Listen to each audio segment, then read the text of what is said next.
A 100 días que se están cumpliendo este fin de semana el gobierno de Mauricio Macri, además de los temas de economía, uno de los temas fundamentales, las promesas de campaña, tuvieron que ver con el combate a la corrupción. Esta noche vamos a conversar con Manuel Garrido.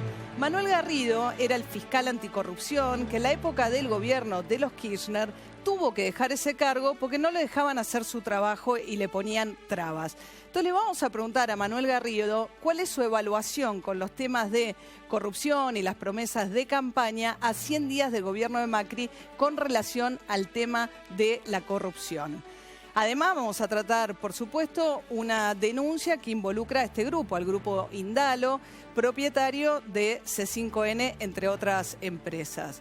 Después de la publicación de una noticia en el diario La Nación, la AFIP denunció al grupo Indalo por insolvencia fiscal fraudulenta a raíz de unos planes de pago que le había concedido Ricardo Echegaray, el titular de la AFIP en tiempos de Cristina Fernández de Kirchner, y que fueron utilizados como fuente de financiamiento por el grupo. Le vamos a preguntar también a Manuel Garrido qué piensa de esto, que obviamente impacta también sobre el sistema de medios. Esta noche con nosotros está Martín Becerra, que es uno de los grandes expertos, un investigador de la Universidad de Quilmes y que ha escrito muchísimo acerca de concentración de medios. También Gabriel Mariotto, que fue en tiempos de Cristina Fernández de Kirchner y de Néstor Kirchner, uno de los grandes impulsores de la ley de medios, que ha quedado también después de 100 días del gobierno de Mauricio Macri de aquella ley y que nos deja este nuevo mapa de medios. Y finalmente, para el living final de la charla distendida, nos va a estar visitando un amigo, Gonzalo Bonadeo. Muchos temas para tratar con Gonzalo, un poco de fútbol también y todos los cambios en Fútbol para Todos, entre otros temas para conversar con Gonzalo. Así que sin más, nos metemos ya en el reportaje de apertura con Manuel Garrido. ¿Cómo andás, Manuel? Buenas noches. Hola, María, buenas noches. ¿Qué tal? Bien. Bueno, corrupción fue uno de los temas sensibles de campaña, ¿no? Uno de los flancos más débiles del gobierno de Cristina Fernández de Kirchner, con lo que Mauricio Macri hizo mucha campaña. Si tuvieras que evaluar estos 100 días con relación a medidas con tema de corrupción, ¿qué dirías? Bueno, a ver, 100 días no es un tiempo en el cual pueda desarrollarse una política sostenida sobre el tema corrupción. Realmente los cambios deberían verse a más mediano y largo plazo y tienen que ver con modificaciones legales, con modificaciones de los órganos de control. Y bueno, la verdad que no hemos visto más que promesas y algún anticipo de algunas leyes importantes que en la Argentina no existen, como la ley de acceso a la información, que es una de las cosas que el presidente anunció que va a enviar al Congreso en poco tiempo. Este sería un avance.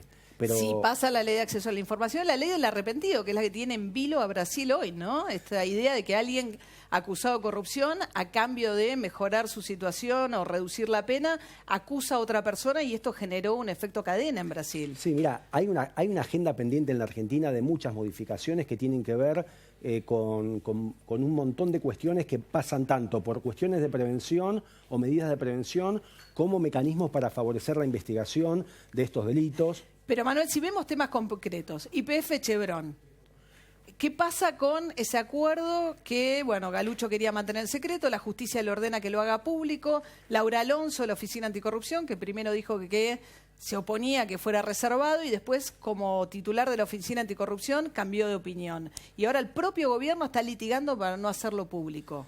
Bueno, la verdad que esto sí es un tema preocupante porque, se venía sosteniendo la importancia del acceso a la información, se dice que se va a promover una ley de acceso a la información, pero por otro lado hay acciones contradictorias con eso. En el caso de la Oficina Anticorrupción, es un ejemplo de que en menos de un mes la oficina dice que YPF debe cumplir con la sentencia de la Corte y 15 días después la titular de la Oficina Anticorrupción dice que ahora piensa que parte de esa información no debe ser brindada.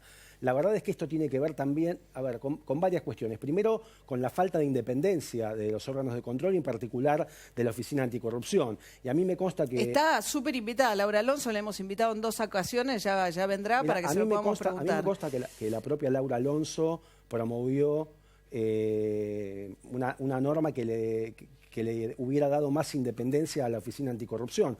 Pero esto es como todo. Si no se hace en el primer momento de gobierno, luego es mucho más difícil establecer la independencia o más independencia de la oficina. Y este es un tema que viene de arrastre desde la existencia o desde la creación misma de la oficina, que es la falta de independencia, que es algo esencial para un órgano que tiene que controlar la corrupción. Del Poder Ejecutivo. Sí. Ahora, pero ponele, en el caso de Macri había dicho que para que no entrara en conflictos de interés por tener empresas de su grupo familiar iba a poner en un fideicomiso, que es decir, le delego a otro que administre mis bienes, yo ni sé en qué estar invertidos, para que las decisiones que tomes no influyan sobre tu propio patrimonio. Un fideicomiso ciego. Sí, ¿qué pasó? Bueno, se anunció con bombos y platillos, inclusive antes de que asumiera la presidencia, y luego no hubo más anuncios. Bueno, la verdad que estamos a la espera de que efectivamente haya una muestra concreta de cuáles fueron las medidas que se tomaron para garantizar lo que se anunció que se iba a hacer. Hace poco salió una noticia que hablaba de que le transferiría la administración a un amigo, o por lo menos apareció así en un medio, y esto no es un fideicomiso ciego. Un fideicomiso ciego garantiza la imparcialidad de las decisiones del presidente, de modo, digamos, estableciendo que él no sepa dónde tiene invertido su patrimonio. No es que lo administra otro, sino que digamos, no hay contacto entre el titular del patrimonio y quién lo administra, y el presidente no tiene acceso no sabe en qué está invertido su dinero. Bueno, o sea que requiere, digamos, es parte de la precariedad que existe en la Argentina en materia de normas que regulan estas cuestiones, porque el fideicomiso ciego debería estar establecido en una ley y no depender de la buena voluntad de cada funcionario que asume el gobierno. Bueno, de hecho hay muchos de los funcionarios que vienen del mundo privado, o sea, Mario Quintana, los dos segundos de Marcos Peña en la jefatura de gabinete, Mario Quintana que viene de Pharmacity, Lopetegui que viene de LAN Chile, y también habían dicho que iban a, bueno, no sé si vender en algunos casos. En Estados Unidos, cuando vos llegás a la función pública, tenés que vender las acciones de la empresa, ¿no? Para que no tomes decisiones que influyan sobre tu propio patrimonio. Sobre esto hay que seguir de cerca los dictámenes de la Oficina Anticorrupción, que tiene que precisamente ocuparse de velar por garantizar que no existan digamos, estos conflictos de intereses, o sea que tiene que indicarle a los funcionarios cómo hacer para que no se produzcan estas superposiciones del interés público y el interés privado. Y bueno, este es un tema que hay que estar pendiente de qué es lo que se va a decidir. Es muy importante, y esto es uno de los puntos que me parece importante también, o un dato que tiene que ver con la fisonomía de este gobierno, es decir, un gobierno integrado por personas que vienen de la actividad privada, muchas veces en la rama de actividad en la cual luego se pasan a desempeñarse con funcionarios públicos. Y justamente las reglas y la ley de ética pública establecen una serie de pautas para evitar que el funcionario público tome o pueda tomar una decisión movido por el interés privado, o sea que intente favorecer... Sí, Pharmacity es una cadena de farmacias que en la capital federal está permitido el modelo de cadenas y en provincia de Buenos Aires está prohibido, no se puede armar cadenas para evitar... Es muy importante que haya reglas claras, que las tiene que emitir la Oficina Anticorrupción y que además también haya un mecanismo de supervisión adecuado para que no se violen esas recomendaciones. Ahora, organismos de control también es muy importante. Pasó todo lo que pasó con la Comisión Nacional de Transporte, la tragedia de Once en tiempos del kirchnerismo, la mayoría de los organismos estaban intervenidos con designaciones que no eran por concurso.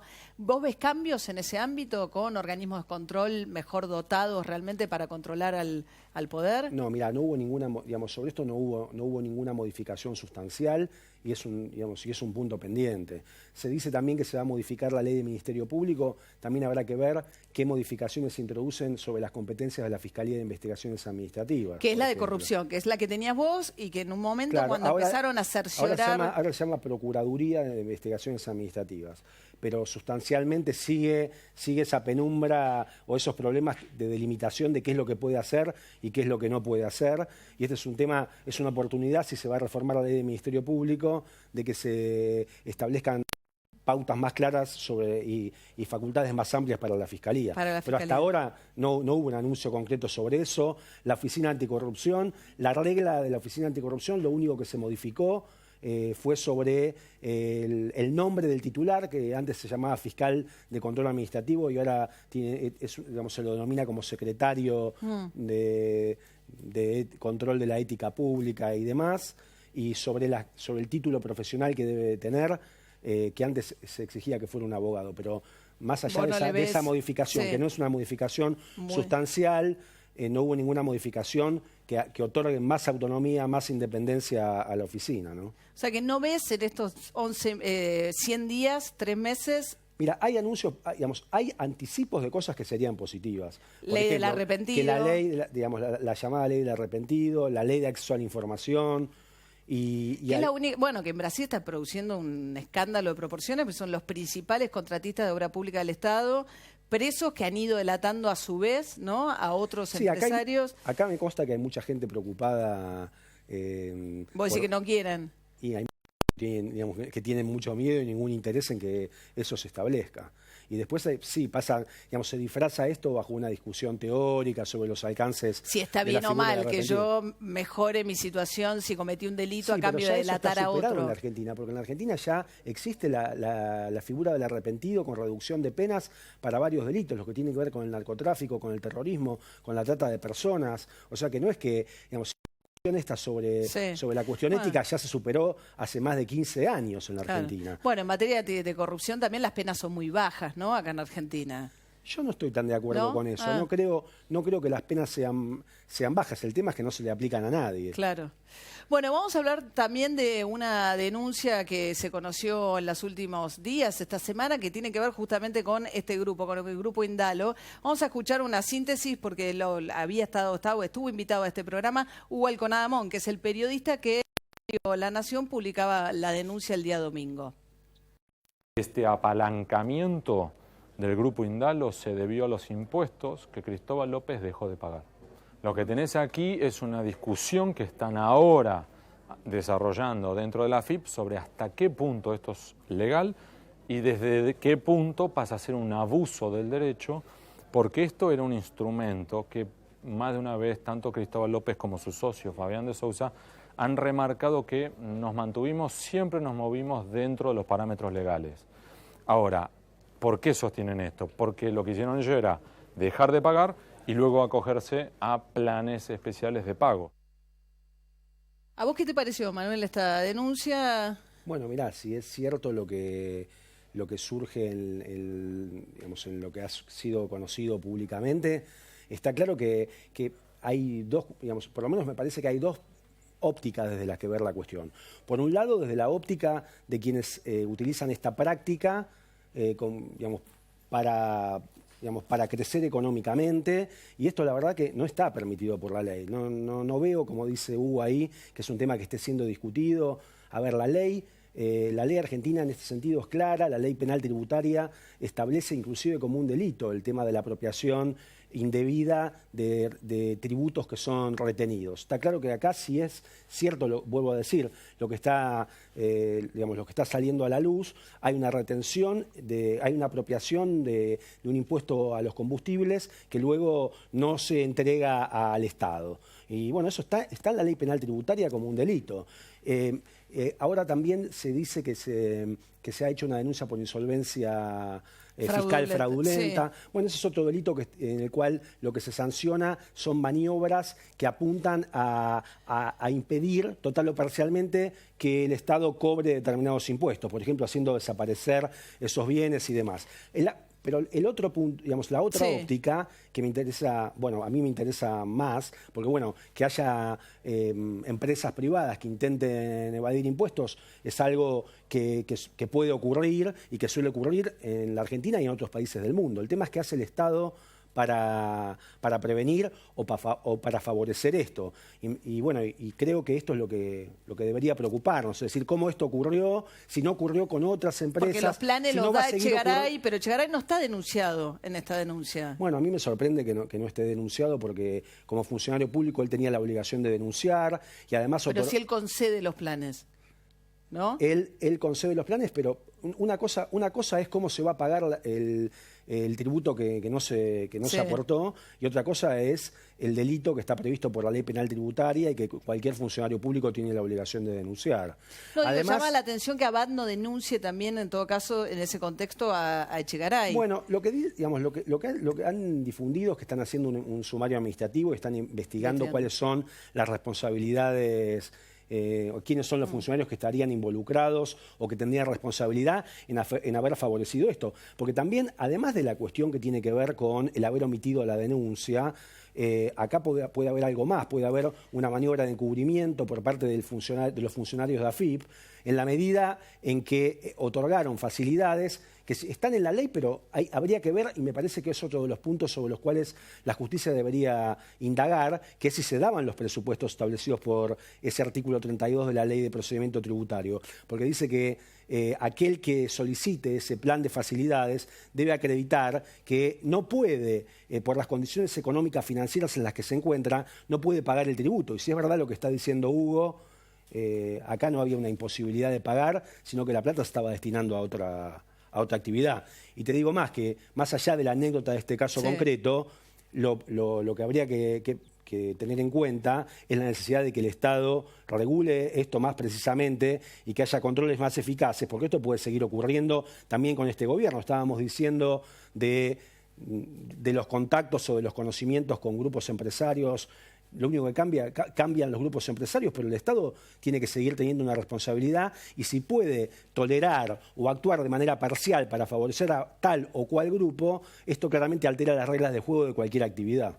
Bueno, Manuel Garrido, muchas gracias por haber venido esta noche. Gracias a vos, María. Bueno, interesante porque Manuel Garrido decía, intentó y llevó adelante muchas investigaciones desde la Fiscalía de Investigaciones Administrativas en tiempo de Kirchner, haciendo este balance también de lo que viene pasando en estos 100 días. Como nos contaba, gracias.